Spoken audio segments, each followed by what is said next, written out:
Electrochemical cell అంటే ఏంది? Electrochemical సెల్‌నే galvanic cell లేకపోతే వోల్టాయిక్ సెల్ అని కూడా అంటాము. గాల్వానిక్ సెల్ అనేది ఒక ఫిజికల్ సెటప్. ఇక్కడ కెమికల్ ఎనర్జీ అనేది ఎలక్ట్రికల్ ఎనర్జీగా కన్వర్ట్ అవుతుంది. అంటే ఇక్కడ ఇండైరెక్ట్ స్పాంటేనియస్ రిడాక్షన్ రియాక్షన్ అనేది జరుగుతుంది. స్పాంటేనియస్ అంటే ఏంది? సహజంగా లేకపోతే తనకు తానుగా జరిగే ఒక రిడాక్స్ రియాక్షన్. రిడాక్స్ రియాక్షన్ అంటే ఏంది? ఆక్సిడేషన్ రియాక్షన్, రిడక్షన్ రియాక్షన్ రెండు జరిగితే దాన్ని రిడాక్స్ రియాక్షన్ అంటాము. ఎగ్జాంపుల్ మన బ్యాటరీ ఉంది కదా, మన బ్యాటరీ అనేది గాల్వానిక్ సెల్ ప్రిన్సిపల్ పైన ఆధారపడి పనిచేస్తుంది. మన బ్యాటరీ లోపల ఏముంటుంది? కెమికల్ ఉంటుంది కదా, ఆ కెమికల్ ఎలక్ట్రికల్ ఎనర్జీగా కన్వర్ట్ అవుతుంది.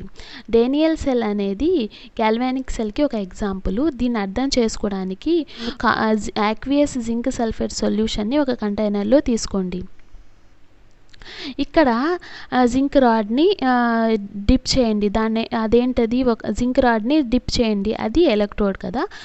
యాక్వియస్ కాపర్ సల్ఫేట్ సొల్యూషన్ని ఇంకొక కంటైనర్లో తీసుకోండి. ఇక్కడ ఒక కాపర్ రాడ్ని డిప్ చేయండి, అదేంటది? ఎలక్ట్రోడ్. ఈ రెండు ఎలక్ట్రోడ్ని కండక్టింగ్ వైర్తో కనెక్ట్ చేసి దీనికి ఒక బల్బ్ని అటాచ్ చేయండి. అంటే ఎందుకు అటాచ్ చేయాలి అంటే బల్బ్ వెలిగితే కరెంటు ఫ్లో అయినట్టు, బల్బ్ వెలగకపోతే కరెంట్ ఫ్లో కానట్టు.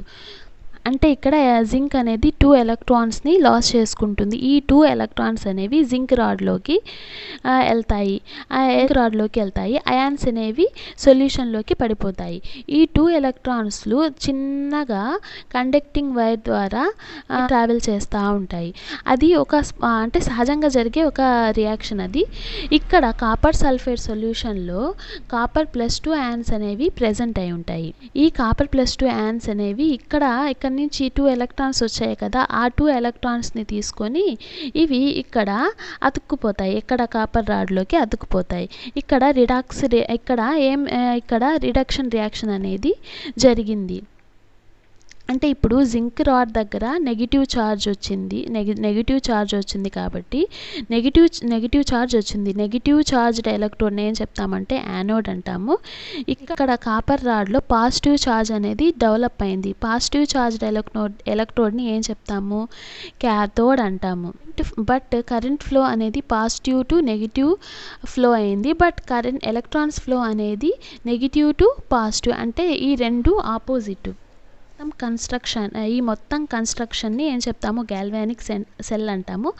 బట్ ఈ పర్టికులర్ సెల్ని ఏం చెప్తాము? డేనియల్ సెల్ అంటాము. ఎందుకంటే ఇక్కడ కాపర్ జింక్ ఎలక్ట్రోడ్స్ని యూస్ చేసాం కాబట్టి దీన్ని డేనియల్ సెల్ అంటాము. ఈ రెండు సెల్స్ని హాఫ్ సెల్స్ అంటాము.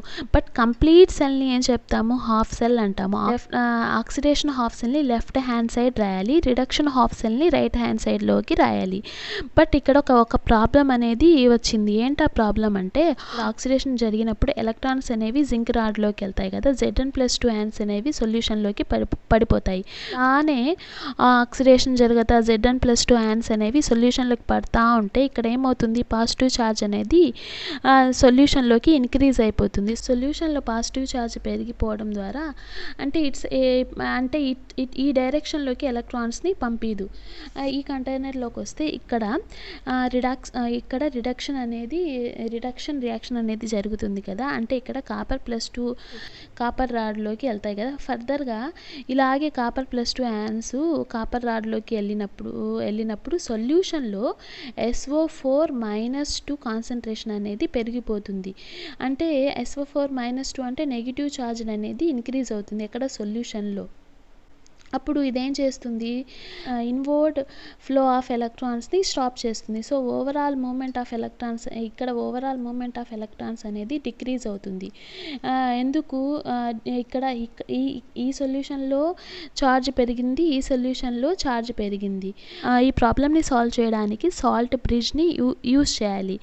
సాల్ట్ బ్రిడ్జ్ అనేది inverted you shaped glass tube. ఇక్కడ దీని లోపల KCl అనేది ఫిల్ చేయాలి. అంటే ఇక్కడ KClలో Cl- అయాన్స్ అనేవి ఆక్సిడేషన్ హాఫ్ సెల్ వైపు వెళ్తాయి. K+ అయాన్స్ అనేవి రిడక్షన్ హాఫ్ సెల్లోకి వెళ్తాయి.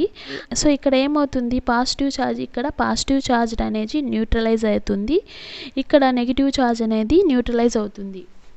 సో ఇప్పుడు సాల్ట్ బ్రిడ్జ్ యొక్క ఫంక్షన్స్ గురించి మాట్లాడితే సాల్ట్ బ్రిడ్జ్ అనేది ఎలక్ట్రికల్ న్యూట్రాలిటీని మెయింటైన్ చేస్తుంది ఈ రెండు సొల్యూషన్స్లో ఎలా బై ట్రాన్స్పోర్టింగ్ అయాన్స్.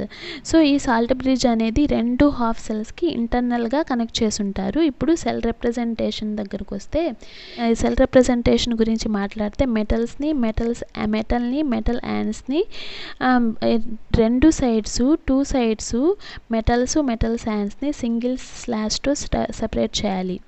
అంటే ఈ హాఫ్ సెల్ని డబుల్ స్లాష్తో సెపరేట్ చేయాలి. అంటే ఇదేంటిది సాల్ట్ బ్రిడ్జ్, ఇది సాల్ట్ బ్రిడ్జ్. ఇప్పుడు సెల్ రియాక్షన్ గురించి మాట్లాడితే ఇది సెల్ రియాక్షన్. ఈ సెల్ రియాక్షన్లో నెంబర్ ఆఫ్ ఎలక్ట్రాన్స్ అనేవి క్యాన్సిల్ అవుతాయి. ఈ రెండింటిని కంబైన్ చేస్తే రియాక్షన్ వస్తుంది కదా, అది సెల్ రియాక్షన్.